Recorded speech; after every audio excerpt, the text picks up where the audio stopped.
طيب بسم الله الرحمن الرحيم إن الحمد لله نحمده تعالى ونستعينه ونستغفره ونعوذ بالله من شرور أنفسنا ومن سيئات أعمالنا من يهده الله فلا مضل له ومن يضلل فلا هادي له وأشهد أن لا إله إلا الله وحده لا شريك له وأشهد أن محمدا عبده ورسوله وبعد أيها الإخوة والأخوات السلام عليكم ورحمة الله وبركاته. Nous voici donc ce mercredi 1er juillet et on voit bien que c'est les vacances puisqu'il y a un bon paquet de nos jeunes qui manquent à l'appel, et on l'a rappelé donc lors de notre première rencontre la fois passée que l'adoration vis-à-vis d'Allah subhanahu wa ta'ala ça doit être quelque chose de constant et pas spécialement parce qu'il y a le décès de quelqu'un ou bien parce que c'est Ramadan ou comme vous l'avez remarqué on ne vient que lorsqu'il y a vraiment des événements assez spéciaux.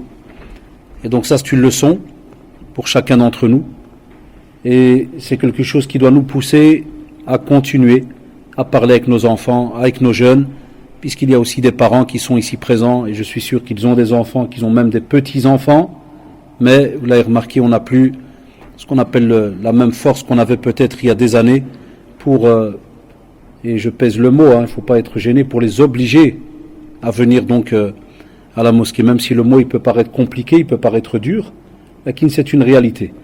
La mosquée restera et est le meilleur endroit où est censé se retrouver le musulman durant sa vie. Il n'y a pas le choix. Si on veut s'éduquer, si on veut s'approcher d'Allah subhanahu wa ta'ala, le meilleur des endroits est la demeure d'Allah subhanahu wa ta'ala. Les frères dont jazakumullah pour ce sujet en français ont demandé de traiter donc la fraternité et ils ont, comme vous avez remarqué, introduit le sujet avec notre cher Hafidahullah sur nos frères et sœurs donc de Birmanie. Il est un fait que, et c'est à eux de parler lorsqu'ils prendront la relève juste après moi, il est un fait que en tant que musulmans nos responsabilités ne sont pas tout simplement limitées à ceux qu'on connaît, ou bien des fois seulement par exemple les voisins, ou bien certaines personnes qu'on rencontre plusieurs fois, que ce soit à la mosquée ou au quartier, et on pense alors à ce moment-là que le reste du monde, et spécialement le monde musulman, eh bien on pense qu'on n'a peut-être plus de responsabilité vis-à-vis d'eux. Loin de là. L'islam, subhanallah, a fait en sorte que pour que le musulman et les musulmans vivent ensemble leurs pratiques religieuses, il aura rendu un sujet, on va dire, si pas, il y a plusieurs, mais un des sujets quasi les plus obligatoires, les plus importants que l'on a entre les mains, c'est la fraternité, al-ukhuwa. Et subhanallah, notre frère tout à l'heure, Hafidahullah, qui lisait un peu le Coran, si je ne me trompe pas, il était dans la sourate Ali Imran, lorsqu'il a dit donc wa'tasimu bihablillahi jami'an wa la tafarraqu. C'est-à-dire qu'Allah subhanahu wa ta'ala, lorsqu'il nous demande et nous impose certaines pratiques, ou bien certains comportements, c'est qu'il y a derrière cette demande une importance capitale pour le croyant qui entend la demande. Et subhanallah, on va encore plus loin. C'est lorsqu'il fait cette demande au pluriel, le jam', lorsqu'il dit wa'tasimu jami'an. Donc le waw là, wa'tasimu bihablillahi jami'an, lorsqu'on parle au pluriel, eh bien wallah, il n'y a pas une personne qui normalement sort de ce groupe. C'est-à-dire qu'on interpelle tout le monde. Ça veut dire, ya shabab, que si jamais il y a une personne qui ne veut pas répondre à cet appel, il y a un khalal, il y a un problème qui va commencer. On ne pourra pas aller plus loin. Ou si jamais vous remarquez que ce que l'on sent et on ressent aujourd'hui comme problème au sein de la communauté, que ça soit même ici autour de nous, que ça soit même en Belgique entre les musulmans, que ça soit dans nos pays, dans nos familles, et si on va plus loin, que ce soit en Palestine, que ce soit en Birmanie, en Tchétchénie, en Syrie, en Irak, en Libye même, vous entendez tout ce qui se passe, en Tunisie il y a quelques jours, Mouhim, subhanallah, on a et on entend, et on entendra encore beaucoup de choses. Tant qu'il n'y a pas d'entraide, comment voulez-vous que Satan, la'anahullah, laisse alors cette fraternité? C'est pas son travail. Satan, la'anahullah, c'est de nous pousser, son travail à lui, c'est de nous pousser à faire le contraire de ce qu'il y a dans le Coran.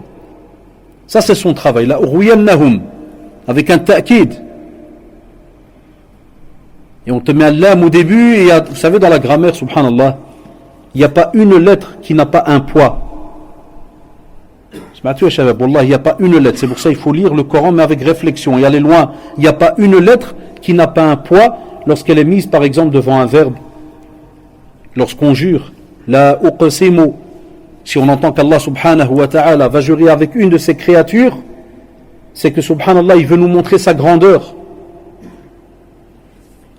Et lorsqu'on a alors cette particule qui peut être citée par quelqu'un d'autre, on a des particules où par exemple l'être humain va jurer, qui va faire son possible de faire telle et telle chose. Eh bien Satan, la'anahullah, s'est juré de s'attaquer à chacun d'entre nous et de ne lâcher personne d'entre nous. Et c'est pour cela que, petite parenthèse, vous avez remarqué, il fait une trentaine de degrés, ça. Déjà on reçoit des fatwas, salam alaikum, jusqu'à combien de degrés on peut tenir pour pouvoir manger. Ah voilà, direct, à peine hier. Subhanallah, là où j'étais étonné, je les ai effacés directement, parce que des fois il faut éduquer en répondant, et des fois il faut éduquer dans le silence. Il ne faut pas répondre, pour laisser la personne des fois un peu plus cogiter. C'est qu'on te demande un petit effort. En Belgique il pleut toute l'année quasi, le jour où il y a 31 degrés, ça fait dunya mqlouba. Tout le monde commence à chercher des fatwas, est-ce qu'on peut manger, est-ce qu'on ne peut pas. J'étais hier à Verviers, alhamdoulilah, donc j'étais à la mosquée, donc sahaba, alhamdoulilah, l'imam hafidahullah, un frère reconverti, je crois qu'il s'appelle Heinz, alhamdoulilah qu'il a rectifié, parce qu'il y a eu un autre frère qui a sorti comme fatwa, qui n'était pas au courant qu'il y a des versets qui sont abrogés dans le Coran et autres, et qu'alhamdoulilah, l'imam hafidahullah, il a rectifié parce que il y avait quelqu'un à Verviers qui avait lancé comme fatwa, il y a quelques jours, que il vaut mieux, au lieu de jeûner en étant fatigué, il vaut mieux payer, nourrir un pauvre et manger, et au moins tu as gagné l'action que tu as nourri un pauvre, que d'avoir jeûné et resté ma'assab toute la journée. Mohim, comme vous le savez, au plus tu fais le fou, le mariole, au plus, mashallah, il y a des clients derrière. Et alors là, directement, subhanallah, où est-ce qu'on est arrivé? Pour ça, de la fraternité, elle est compliquée aujourd'hui, mais la personne, tu vas le contacter, tu vas peut-être expliquer ou autre, et voilà, il n'y a pas de retour, il n'y a rien. Il y a des personnes qui m'ont dit, voilà, on contacte, on demande, tiens, d'où viennent ces fatwas, comment ça se fait, ceci, cela. Enfin, shaitan anawullah, et shabab, il va toucher et il va s'arranger à nous casser un tas de situations qui tournent autour de nous. Voilà. Et ce sujet qui touche donc la fraternité, si Allah subhanahu wa ta'ala dit wa'tasimu, pour nous c'est une obligation, on n'a pas le choix. On doit se rattacher à Allah subhanahu wa ta'ala. Mais est-ce qu'il s'est arrêté là, subhanahu wa ta'ala, là? Il ne s'est pas arrêté là. Il a dit wala tafarraqu. Il nous demande de se rattacher à Allah subhanahu wa ta'ala, et juste après, qu'est-ce qu'il nous demande? Wala tafarraqu. Subhanallah, si on nous demande de ne pas nous disperser entre nous, s'il nous demande de rester donc unis entre nous, c'est qu'il y a une raison derrière. Et si jamais cette raison elle n'est pas mise en pratique, eh bien, vous l'avez remarqué, on peut avoir des musulmans qui de par le monde vivent dans des problèmes, et il y a d'autres musulmans qui ne sont pas au courant. Il y a des musulmans qui se peut qu'aujourd'hui nous on mange tranquillement ce soir, il y en a d'autres qui ne mangent pas, mais ceux qui mangent sont peut-être pas au courant de ceux-là, et ainsi de suite. Donc, subhanallah, on peut encore aller plus loin, c'est que, et vous allez me comprendre, on reçoit comme question, le Cheikh Hafidahullah, il a déjà souvent entendu ça, il y a des gens qui nous appellent et nous disent, j'ai zakat, andi zakat, wash wakha na'tiha na'ammi, wash wakha na'tiha al-jar. Donc j'ai la zakat, est-ce que je peux la donner à mon oncle ou bien le voisin? Est-ce que je peux la donner aux enfants, nous l'a dit? Est-ce que oh, subhanallah, il y a les jeunes, on n'a même plus la logique de se dire, tiens, lorsque quelqu'un donne la zakat, c'est qu'en vérité à la base il a de l'argent ou il n'en a pas? Il a de l'argent, parce que la zakat, qui la donne? C'est celui qui a les deux conditions, le nisab ou le haoul. C'est-à-dire il doit avoir une certaine quantité, soit en grammes d'or ou bien en argent, et qu'une année soit passée. S'il est dans cette situation-là, maintenant à peu près on doit être dans les 3400 €, si on arrondit, si on arrondit un dixième du kilo d'or, si je dis bien si on arrondit, voilà, le lingot dans les 30 et quelques mille euros, donc il faut au moins un bon 32 000 € pour pouvoir entrer dans la zakat, ça ou là. Et après tu oses demander comme fatwa à un imam, est-ce que je peux prendre avec la zakat, là, avec le mashayikh d'Yen al-Qdam, les anciens, ils disaient c'est comme avec l'oussaf, comme avec la saleté, c'est-à-dire tu as purifié ton argent avec ce qui reste là, que tu dois obligatoirement donner, tu me demandes est-ce que je peux le donner à mon père, ou bien est-ce que je peux le donner à mon oncle, je peux le donner à mon fils, il a des problèmes. Et wallahi, chaque année et chaque mois, on a ces questions-là.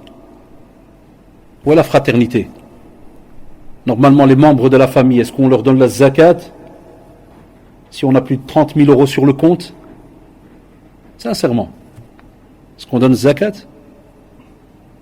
C'est une question très très compliquée. On ne parle pas de zakat à ce moment-là. On espère rester dans le monde de la sadaqa, de l'aumône. Et encore, hatta même certains de nos savants nous disent, il est même bien de rester dans le monde de l'hadiyya.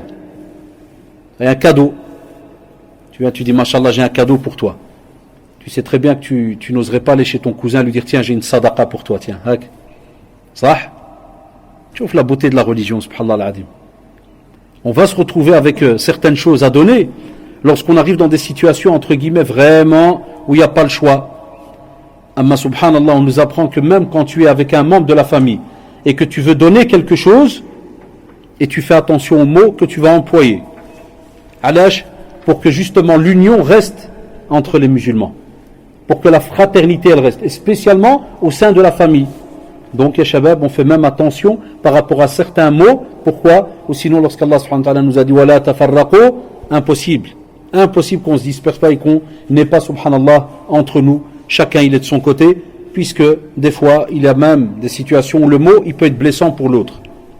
Et aussi Allah subhanahu wa ta'ala, lorsque il a obligé le musulman à s'unir, c'est parce que lorsqu'on remonte jusqu'au temps du prophète Mohammed sallallahu alayhi wa sallam, on va comprendre l'importance de cette fraternité.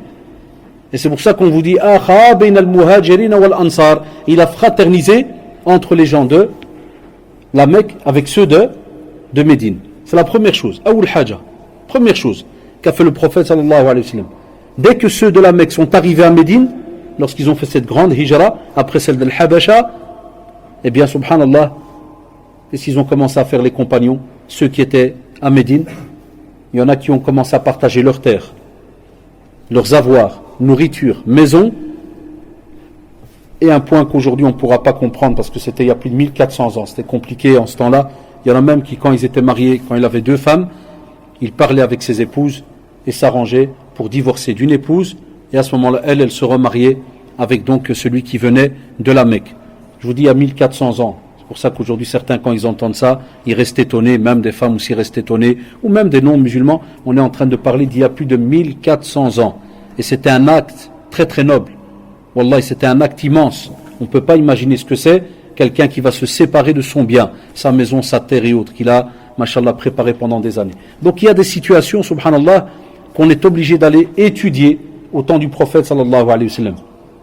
Et regardez Abdurrahman ibn Auf radiyallahu anhu, c'était quelqu'un qui avait les moyens. Mais à cause de la hijra, il a perdu beaucoup de choses. Et comme il l'a fait pour Allah subhanahu wa ta'ala, Allah subhanahu wa ta'ala l'a aidé. Et même comme ça, celui chez qui il a été, il lui a proposé, il lui a dit si tu veux je partage, je te donne, il lui a dit là, garde tes avoirs. Et il leur a dit Dallouni ala souq al-Madina, montrez-moi le marché de Médine. Et radiyallahu anhu, il a commencé donc à petit à petit à faire du commerce, à vendre un peu de marchandises, jusqu'à ce que subhanallah, il est devenu un des plus grands compagnons parmi ce qu'on appelle les compagnons les plus riches de Médine. Chauffe. Et il partait de nouveau de rien. Mais le geste, il est important. Celui qui était en face, le compagnon, lui il a dit voilà, je te donne, je partage, prends. Et lui, subhanallah, radiyallahu anhu, il lui dit non. Il lui relaisse donc de nouveau, donc c'est bien. Et c'est pour ça qu'Allah subhanahu wa ta'ala, ya shabab, il nous a donné le bienfait immense d'avoir à nos côtés des frères, des sœurs. Chacun normalement est là pour essayer de pousser l'autre vers l'avant. Chacun est normalement là pour essayer de l'aider. Et c'est pour ça qu'Allah subhanahu wa ta'ala, ya shabab, dans une tradition, il nous rappelle, donc le prophète nous dit, quand Allah subhanahu wa ta'ala veut le bien pour un serviteur, qu'est-ce qu'il fait? Il lui donne subhanallah un assistant. Et il l'aide quand il a besoin de lui. Pourquoi? Eh bien dans le souvenir d'Allah subhanahu wa ta'ala, et il lui rappelle aussi quand il l'oublie. Subhanallah. Ça veut dire qu'une des premières demandes qui nous est faite, c'est que normalement, la première aide, c'est quand le musulman va aider l'autre à se rappeler Allah subhanahu wa ta'ala. Il va l'aider à ne pas oublier Allah subhanahu wa ta'ala. Ça c'est un rôle très très important qu'on est censé retrouver normalement donc dans nos relations humaines entre nous. Aussi subhanallah même, et on le voit dans le Coran lorsqu'Allah subhanahu wa ta'ala reçoit la demande de Moussa alayhi salam lorsqu'il dit waj'alni waziran min ahli Haruna akhi. Allah subhanahu wa ta'ala, comme vous le savez, il a envoyé Moussa alayhi salam pour aller parler justement à Pharaon. Et en résumé, Moussa alayhi salam, il demande un assistant pour avoir un petit peu plus de force, pas pour frapper ou ceci ou cela, loin de là, mais pour être soutenu. Et qu'est-ce qu'il demande? D'être accompagné par qui? Par Haroun, donc son frère. Aussi, Allah subhanahu wa ta'ala, il va plus loin avec nous. Tout à l'heure, il demande qu'on reste unis, comme on l'a lu tout à l'heure dans le verset. Juste après, on te dit innamal mu'minuna ikhwa.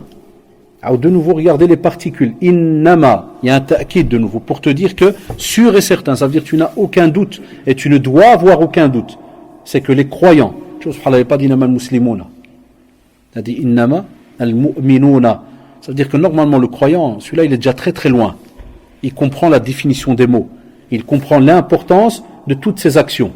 Et il sait que c'est quelque chose qui va donc normalement être mis en pratique et qui va demander un certain courage, certaine persévérance. Ça va demander du temps et de la patience. Garder une certaine fraternité, ça demande du temps et de la patience. C'est pas quelque chose de simple. Et c'est pour cela, cet appel il est fait pour les croyants, al-mu'minun. C'est-à-dire celui qui a vraiment bien compris qu'est-ce que la foi et elle est ancrée dans son cœur.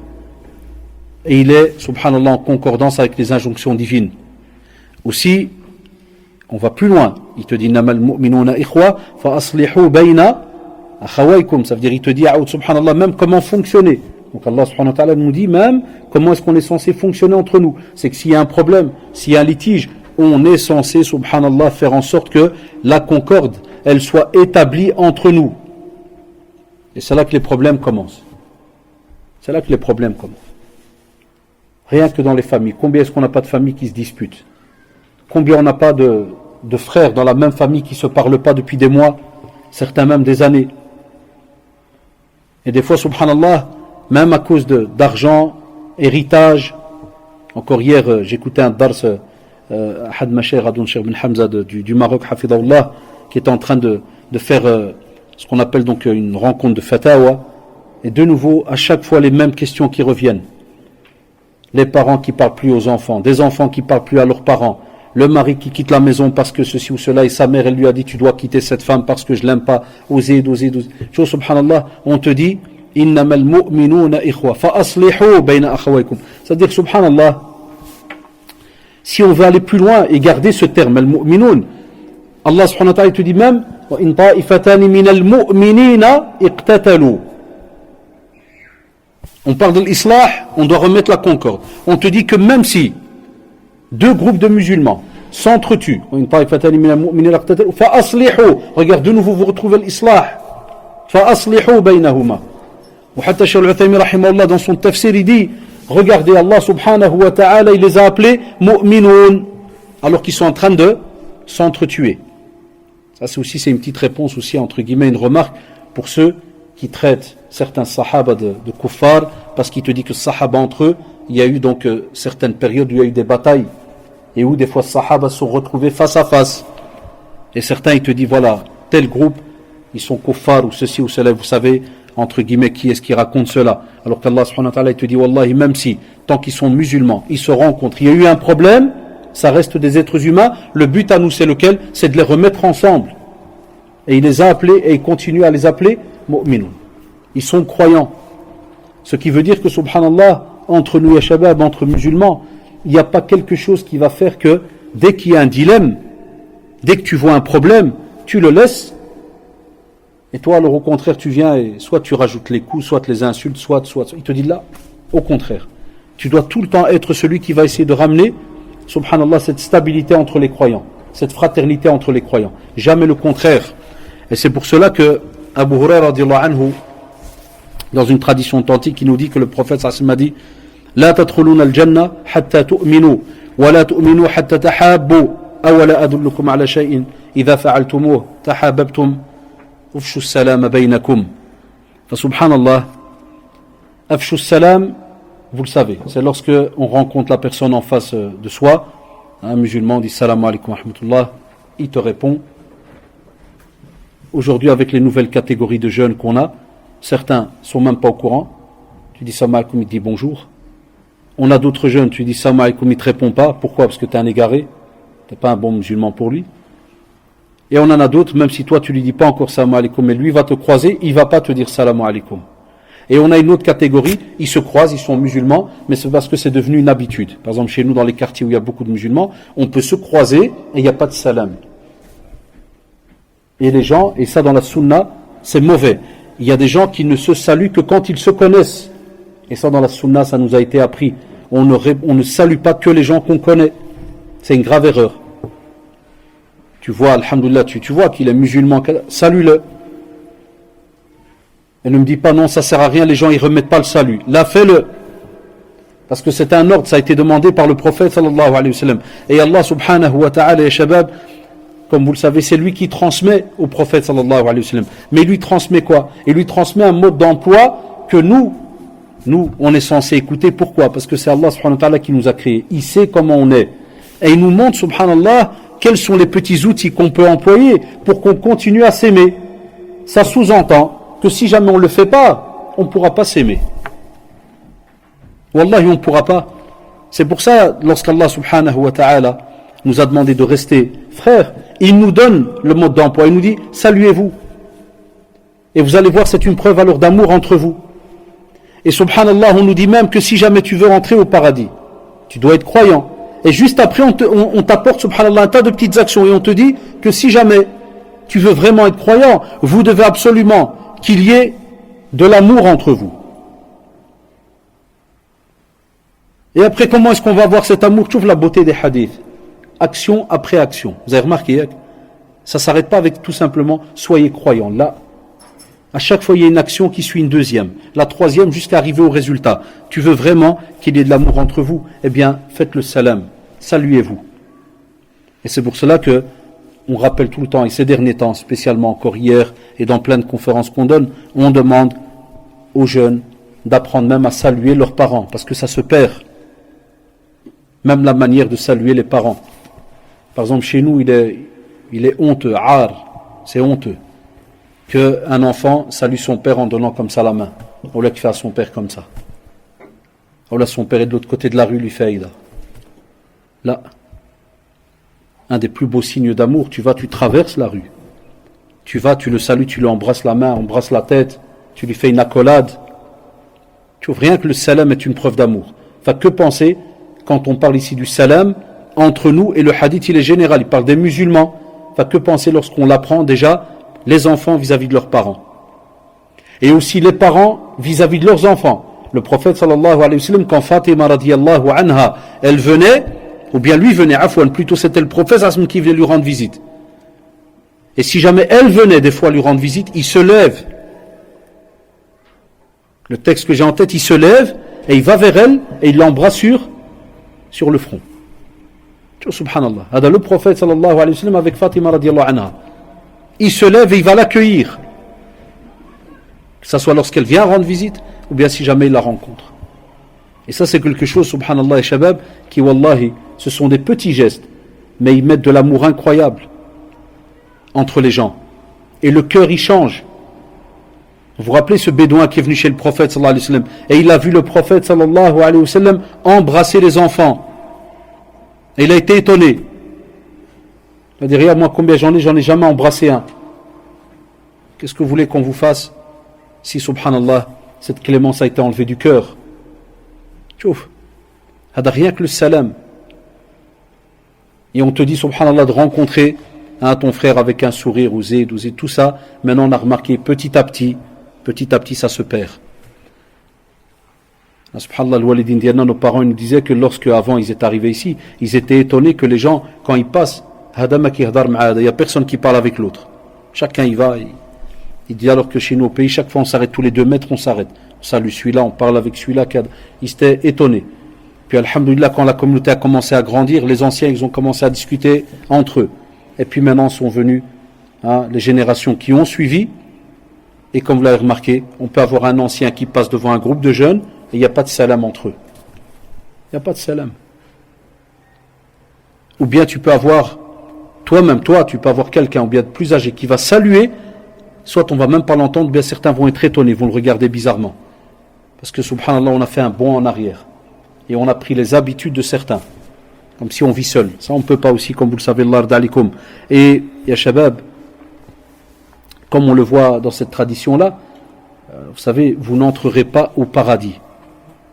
Ça ne veut pas dire qu'on va, wal'iyadu billah, rester en enfer éternellement. Là, on te dit, quand tu as cette particule qui te dit souvent, n'est pas croyant celui que vous n'entrerez pas au paradis. C'est pour te dire que, soit dans le premier cas, ta foi, elle n'est pas complète, tu n'as pas un niveau de foi comme il se doit, soit dans le deuxième cas, il se peut qu'Allah subhanahu wa ta'ala, à cause de ta mauvaise action, te fasse entrer en enfer, wal'iyadu billah. Tu en ressortiras bi'idnillah, mais il peut te juger et te faire entrer en enfer. Comme on explique aussi, on te dit, on te met en garde, on te dit fais attention. Si tu veux ne pas être de ceux qui vont devoir entrer en enfer, alors Allah d'alik, faites le salam entre vous. Montrez des preuves d'amour entre vous. Ou sinon, si jamais vous faites le contraire, qu'est-ce qui vous attend? Wal'iyadu billah, l'enfer. Le comment et autres, ça c'est entre les mains d'Allah subhanahu wa ta'ala. Donc ça c'est déjà une première chose qu'on est censé apprendre à nos enfants. Leur montrer que dès qu'il y a quelqu'un de la famille, s'ils rencontrent quelqu'un dans le quartier musulman, ils doivent passer le salam. C'est quelque chose d'important, même comme vous le savez, d'obligatoire. Aussi, subhanallah, le prophète sallallahu alayhi wa sallam nous dit que le croyant est quelqu'un, subhanallah, d'accessible et attachant. Il est ilfun ma'louf. Ça veut dire que, subhanallah, normalement, quand tu es avec lui, tu te sens bien. Ça sous-entend, ya shabab, que celui qui veut vraiment qu'il y ait de la fraternité entre lui et la personne, il ne faut pas être comme un clou. Il ne faut pas être un embêtant.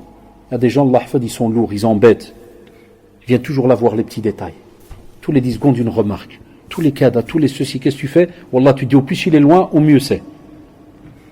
À un point où, l'a'idou billah, tu le vois arriver, tu traverses de rue. Tu changes de quartier même.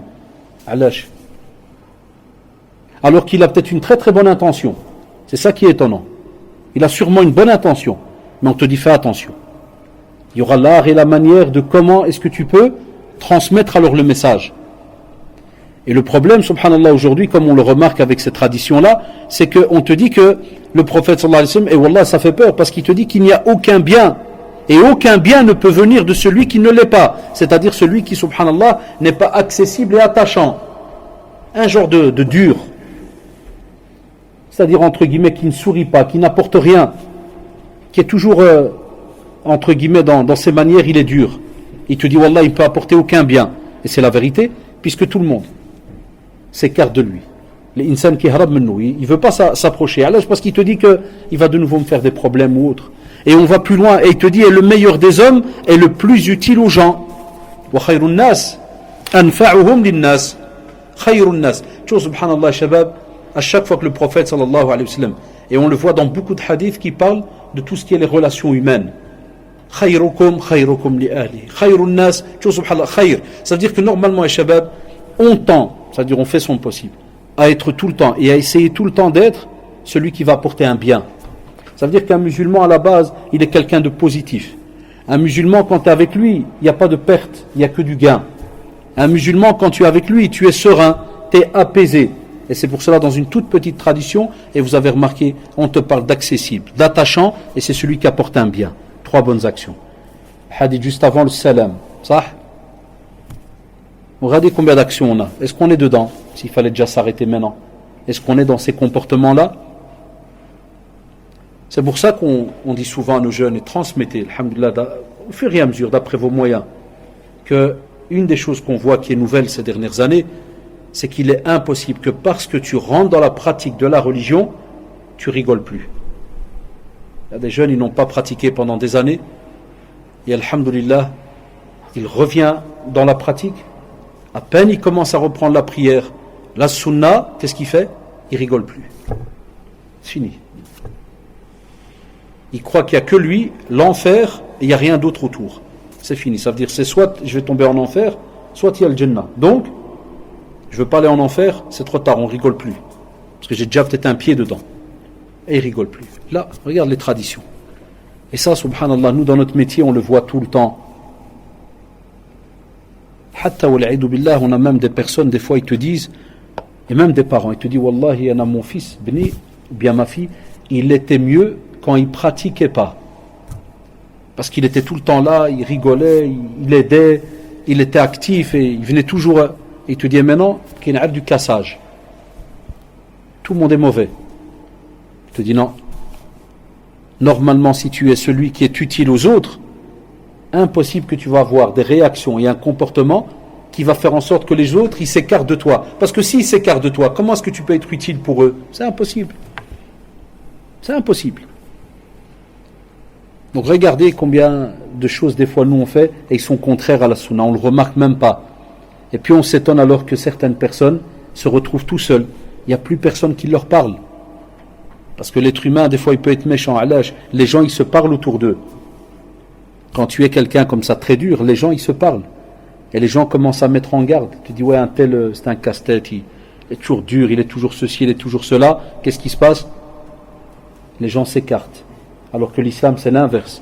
Les autres alors doivent mettre en pratique ce hadith et ils doivent être alors utiles pour ce frère-là. Et ils doivent, ou cette sœur, ils doivent alors l'entourer et lui faire remarquer, et lui faire comprendre que tu ne peux pas garder ce genre de comportement.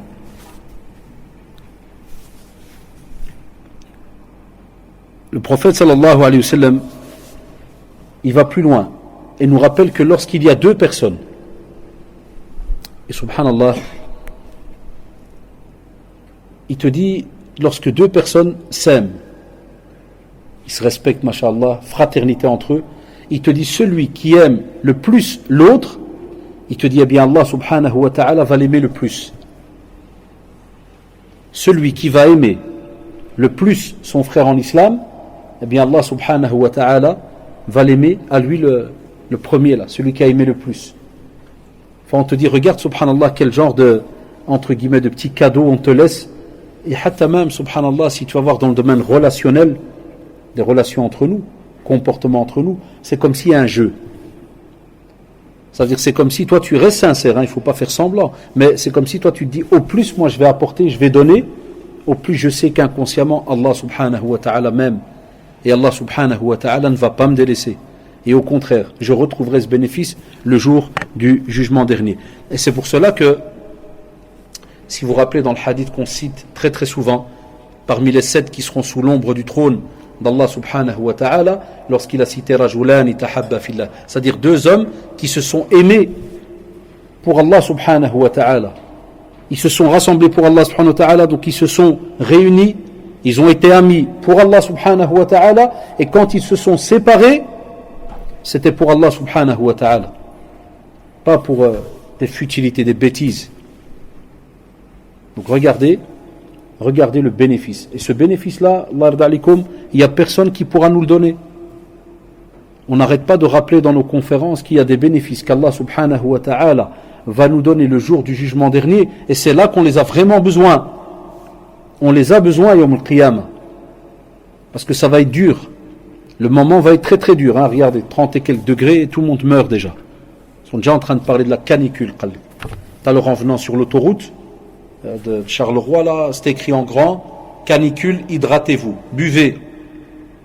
Là, tu rigoles, tu te dis, subhanallah, 30 degrés. Wallah, في l'autoroute, écrit en grand, مكتوبة كبيرة, شربوا. اسكم شربوا ولا بد, عندك تاحوا الدوخة. 31 degrés, wallah. Hein? Et wallah, on part, Inch'Allah, si tout va bien, bidnillah, après-demain, on parle de l'Umrah. Quand des fois, je regarde la température, déjà l'année passée, Ramadan, après le Fajr, 38 degrés. هذا مول الفجر والله كنخرجوا من l'hôtel مول الفجر صلينا ونصور دوك عفوا صلينا وراجعين l'hôtel et tu regardes les degrés 38 38 هذا مول الفجر يلا tu es là dans les 6-7 heures du matin et واحد العام من année في الرياض on avait cours تما كنا نقراو في الرياض وسبحان الله quand on sortait مع الظهر والله 53 degrés 53 هذا في الرياض tout le mois de juillet بقينا تما شهر juillet كامل on est resté là tout le mois de juillet والله 53 degrés ouais, c'était le mois de juillet hein? Si c'était Ramadan c'est pire je crois on serait plus là ici c'est pour te dire c'est juillet c'est chaud et Allah subhanahu wa ta'ala il te dit que ce jour-là imagine-toi le jour de l'attente rien à voir avec la température que vous avez ici sur terre wallahi rien à voir shabab et il y aura panique tout le monde attend que le jugement commence et regarde qu'est-ce qu'il te demande subhanahu wa ta'ala il te dit si tu veux gagner un bénéfice immense ce jour-là tout simplement qu'il y ait l'ukhuwa entre vous et que l'ukhuwa elle ne soit ni pour l'argent ni parce que tu es quelqu'un qui a un poste ni parce que tu es quelqu'un qui est connu la vraie ukhuwa c'est quand je te dois rien tu me dois rien et on va encore plus loin une vraie ukhuwa c'est quand tu as peut-être même quelqu'un qui est très très riche qui a les moyens et subhanallah il est ami avec toi alors que tu n'as rien et encore une autre vraie ukhuwa c'est quand toi tu es dans le besoin tu as besoin de certaines choses et tu as un ami par exemple qui est très très riche et wallahi tu ne penses même pas et tu n'as jamais pensé à même pas un gramme que tu allais peut-être lui demander quelque chose ou quoi que ce soit mais tu l'aimes juste pour Allah subhanahu wa ta'ala et yawm al-qiyamah Allah subhanahu wa ta'ala il nous appellera c'est pour ça qu'il a dit rajulan deux hommes et on peut le traduire au féminin même s'il y a deux sœurs et donc tu subhanallah il va t'appeler pour être sous l'ombre du trône d'Allah donc ce jour-là sous l'ombre de son trône imaginez-vous et c'est pour cela que Allah subhanahu wa ta'ala dans un hadith qudsi il te dit que Allah subhanahu wa ta'ala dit قد حقت محبتي للذين يتحابون من أجلي tu vois shabab قد déjà une particule en arabe très connue lorsqu'on parle de certitude et il te rajoute encore plus que cette certitude là il te dit حقت ça veut dire que il y aura un mérite d'office ça veut dire que c'est un droit on ne va pas te le retirer et qu'est-ce qu'on ne va pas te retirer ya shabab qu'est-ce qu'on ne va pas nous retirer al-mahabba l'amour de qui d'Allah subhanahu wa ta'ala pourquoi parce que spécialement il y a eu des gens qui se sont aimés pour Allah subhanahu wa ta'ala et il va plus loin et au fur et à mesure il va citer différentes actions subhanahu wa ta'ala on aura ceux subhanallah qui vont se pardonner entre eux quand il y a un problème qui vont se rendre visite entre eux lorsqu'il y a un problème qui vont même subhanallah des fois s'échanger hein, donc, vous savez lorsqu'on a des fois certains besoins entre nous lorsqu'on a quelqu'un par exemple voilà t'as entendu qu'il a perdu un travail quelque chose et toi mashallah tu vas et qu'est-ce que tu fais tu prends un cadeau et tu viens tu l'accueilles tu lui donnes tu lui offres et tabadaluna al-hadaya tu vois un il donne et l'autre par exemple il attend un autre moment il lui donne vous voyez cette action là de donner un cadeau à l'un de donner un cadeau à l'autre et tu dis wallahi haqqat wajabat qui ça quoi qu'est-ce qui a été vraiment mérité qu'est-ce qui va être donné sans discussion mahabbat Allah subhanahu wa ta'ala ça veut dire wallahi t'aime donc toi tu as une action entre toi et la personne et le résultat il est où il est chez Allah subhanahu wa ta'ala mais subhanallah ce résultat ce n'est pas tout simplement des hasanat mais c'est l'amour d'Allah subhanahu wa ta'ala parce qu'il te dit subhanallah haqqat mahabbati mais nous il faut être honnête on ne peut plus aujourd'hui ou bien on ne sait plus aujourd'hui qu'est-ce que le mahabba d'Allah subhanahu wa ta'ala vis-à-vis de nous c'est pour ça que on a des conférences qu'on appelle donc ceux qu'Allah aime inna Allah yuhibbu yarhamukallah inna Allah yuhibbu al-mutatahhirin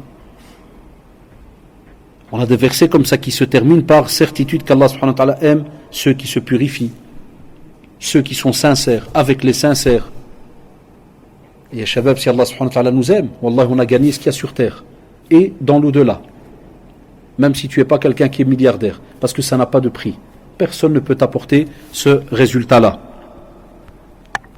Et c'est pour cela que dans un hadith rapporté par Muslim, le prophète sallallahu alayhi wa sallam, et regardez de nouveau toutes ces petites actions, wallahi elles sont petites. Vous avez remarqué depuis tout à l'heure, on n'a pas demandé de prendre des sacs à dos et de casser des murs ou bien des gros billets. Abadan, qu'est-ce qu'il te dit? Il te dit un jour un homme est allé rendre visite à son frère dans un village voisin. Et Allah subhanahu wa ta'ala lui a envoyé sur son chemin un ange. Cet ange, il lui a dit, où est-ce que tu vas? Quand je vais rendre visite à un frère dans ce village. Et l'ange, il va lui demander, est-ce que tu vas pour lui demander un service? Il lui dit non. Il lui dit, vous savez, un service, au cas où il y a peut-être même quelque chose d'argent entre eux, quelque chose. Il dit non, il n'y a rien.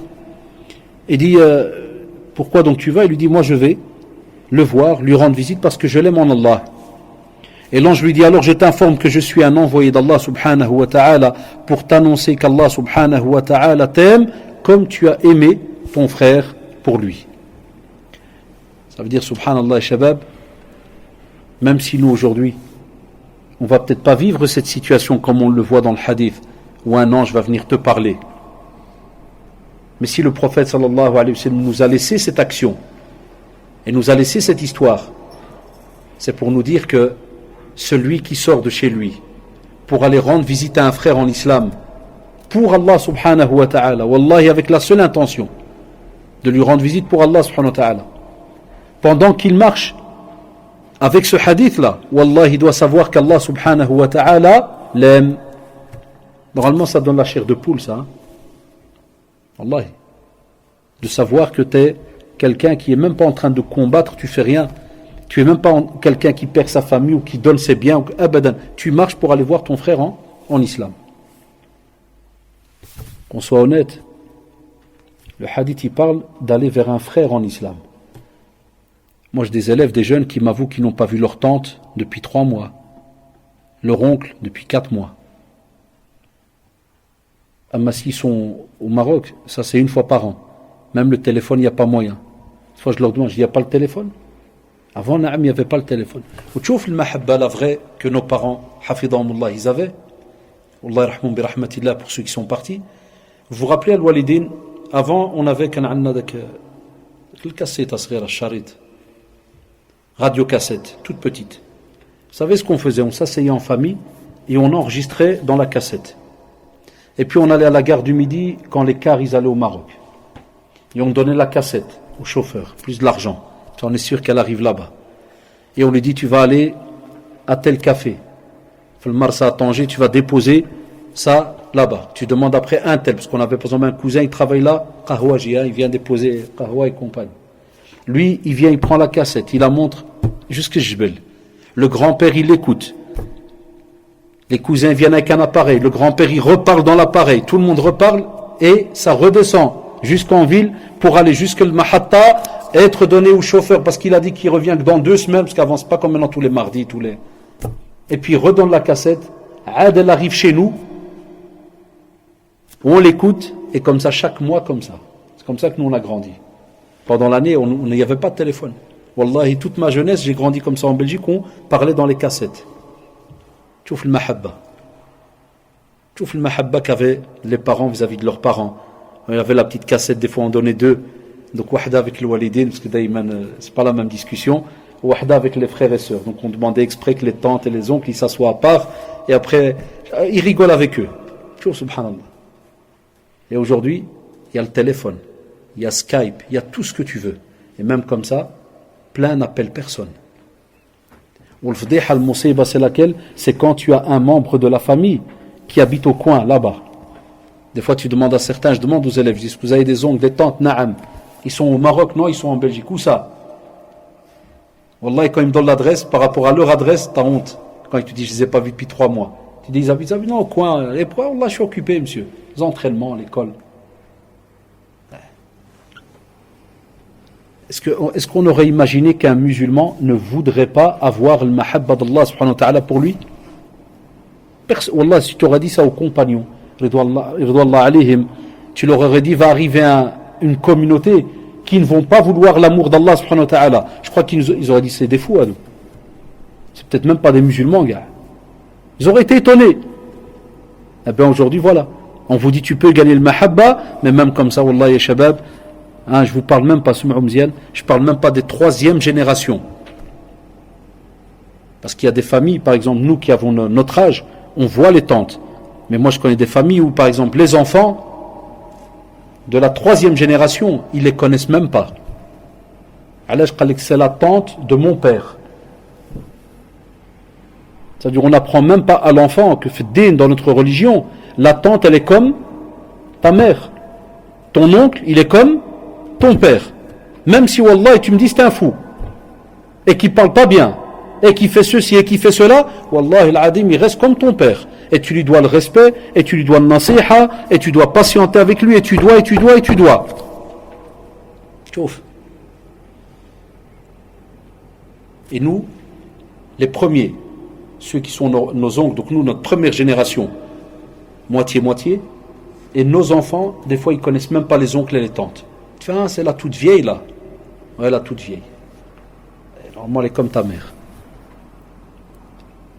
Moi, je ne vous parle même pas des discussions. Hein, on parle de mahabba. Où est la discussion?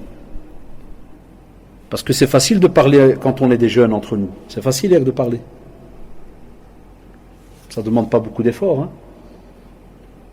Mais où est le mahabba quand toi tu t'assieds avec ta grand-mère et tu parles avec elle? Où est le mahabba quand tu t'assieds même avec ton père et tu l'écoutes pendant 1 heure? Spécialement si ton père il est âgé. Il y a des fois des jeunes, ils me disent ça. Ils me disent, ouais, moi quand je vais, j'ai mon père, il a 80 ans. Quand on va, il me raconte toujours la guerre d'Espagne. Je la connais par cœur, maintenant je te la refais. Et ouais, monsieur, c'est toujours la même chose. C'est ça que tu penses de tes parents? Ah, mais le grand-père, ça il est déjà retiré de la liste. Alors je crois, non, il est vieux, monsieur, il comprend rien. On va, il se rappelle de rien. Et ouais, c'est tout, on va le premier jour. Vous allez voir, maintenant beaucoup vont descendre au pays. Hein. Ils vont aller 2 minutes là, pour regarder vite fait, puis au revoir. Jusqu'à la fin du mois, ils reviennent pour dire Pslama. Des fois même, Pslama, il ne sort pas d'Darija comme il faut. Comme ça. T'as le vieux, il le regarde comme ça, comme pour dire t'es qui déjà? J'ai vu ta tête 30 secondes au début du mois, maintenant tu viens, tu me fais ça. C'est dit que le bhar ça, c'est si jamais t'as un jdo qui est ma'assab. Mais si tu as un skin qui est encore mriglé chouiche, il se retient. On l'a vu ça dans notre famille, même dans ma famille. J'ai moitié, j'ai des membres de la famille. On vient, on qassar avec Jiddoum, on rigole, on reste avec lui jusqu'à ce qu'on le fait tomber par terre, jusqu'à ce qu'il dort. Et j'ai d'autres de la famille, ce qu'on appelle les petits péteux, les petits bourges, là, qui viennent par la fenêtre. Ça va, Jiddo? Et tu dis, rentre, non, ça sent mauvais. Il l'a fait dans ses habits, hein. Ouais. Je repasse demain. Non. Il y en a qui croient quand on parle de fraternité, c'est seulement les derrière entre eux. Parce que c'est des conférences qui se donnent souvent aux jeunes. Je crois que c'est juste les derrière. Mais ça, c'est trop facile. Ça devient difficile quand il y a un petit problème de temps à autre. Mais sinon, en général, il n'y a rien de difficile. Ah, il est là. Ça fait, mashallah. D'accord, et Shabab, et je termine l'ard alikum par rapport à l'entraide, pour introduire donc le sujet, alhamdoulilah, du frère. Par rapport à l'entraide, le prophète sallallahu alayhi wa sallam a donné comme bel exemple. Il a parlé dans ce hadith qui est authentique, il a parlé de l'bunyan. C'est-à-dire que nous, subhanallah, on a dans la sunna, comme vous l'avez remarqué, un tas d'images qui nous sont données.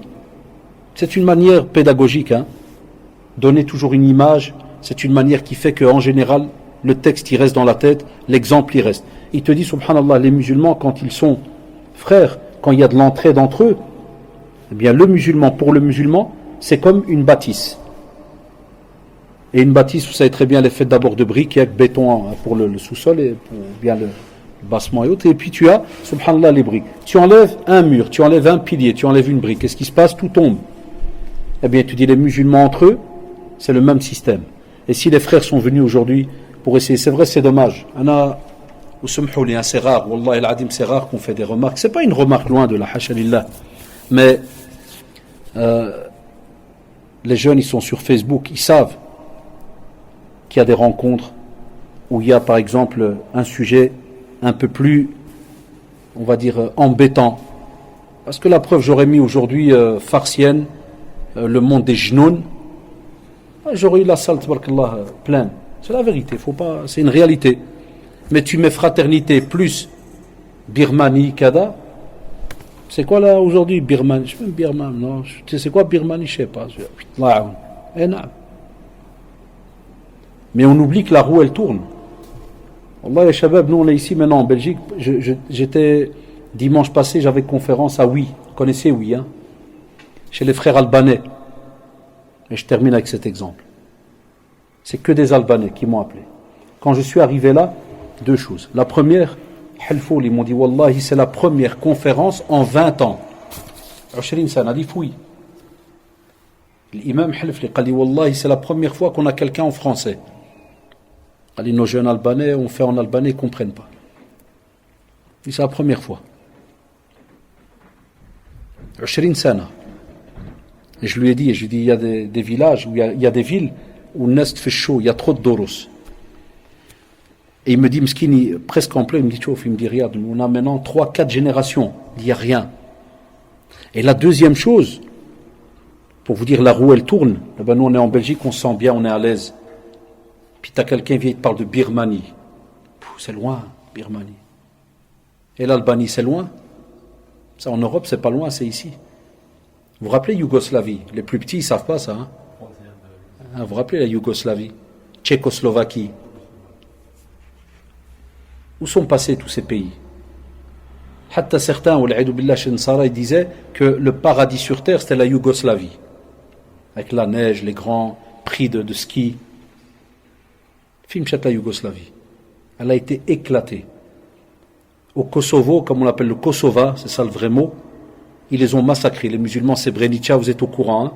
Ils ont enterré des musulmans vivants, centaines de milliers. En Europe, pas loin d'ici. Et maintenant le frère, il m'expliquait, il me dit, maintenant, on ouvre les yeux sur l'islam. Il me dit, d'abord, on essaie de récupérer qu'est-ce qu'on a perdu. Mais ce que j'ai aimé dans la phrase, c'est qu'il m'a dit, mais, cher, il m'a dit, Wallahi, on n'aurait jamais cru qu'on allait vivre ça en pleine Europe. Et que personne ne parle. Et c'est vrai, ils ont été massacrés pendant des mois et des mois. Ça, oulala. Tranquillement. Et nous, on croit que parce qu'on est en Belgique, donc tout est tranquille, c'est en sécurité, kada. Là, on te dit, Wallahi, il faut aider, il faut faire son possible, il faut avancer petit à petit avec les sujets, même si ces sujets, des fois, n'attirent pas beaucoup. Mais en vérité, c'est, comme vous l'avez vu avec les quelques rappels qu'on a fait, ce sont des fois, Wallahi, les sujets qui ramènent un bénéfice immense. Ou ce m'houli, moi, des fois, souvent, je le dis aux jeunes, je leur dis, faire une conférence, souvent on me demande ça, on me dit, ouais, encore dernièrement, là, on m'a dit, ouais, mais il y a longtemps que tu n'as pas fait sur les genoux. Je dis, vous êtes des genoux. Je dis, je gravite autour de vous. Ah, je vais faire une conférence sur les genoux. Je rigole avec eux, je dis à mon frère, qu'est-ce que ça va te ramener? Qu'est-ce que ça va te ramener de parler de ça? Mais on a des sujets, wallahi, qui au contraire vont t'amener beaucoup, ils vont te ramener beaucoup dans le domaine de ta foi. Et là, subhanallah, il n'y a personne. Ça, c'est très très important. Et il faut sensibiliser. Wallahi, même, vous savez, par exemple, maintenant, on a parlé maintenant, normalement, ce genre de rencontre, il faut la faire à la prière de Maghrib, même si c'est vrai que c'est un peu tard, afouan, prière de l'Isha.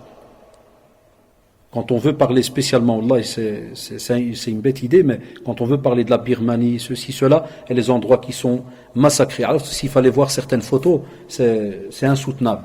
Qui harqouhum vivants, hein, ils viennent, des frères qui ont apporté des vidéos, Baraka City, que vous connaissez de France, c'est Mousseba qui a amené.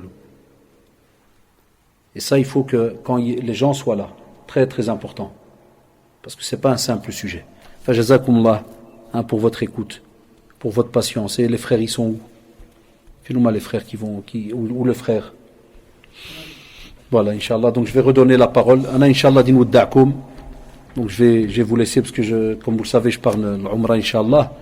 Et j'ai rien préparé. ولا الباليزة ما rien. حتى الأهل مسكينات الماضية الحفظ الله في المشي.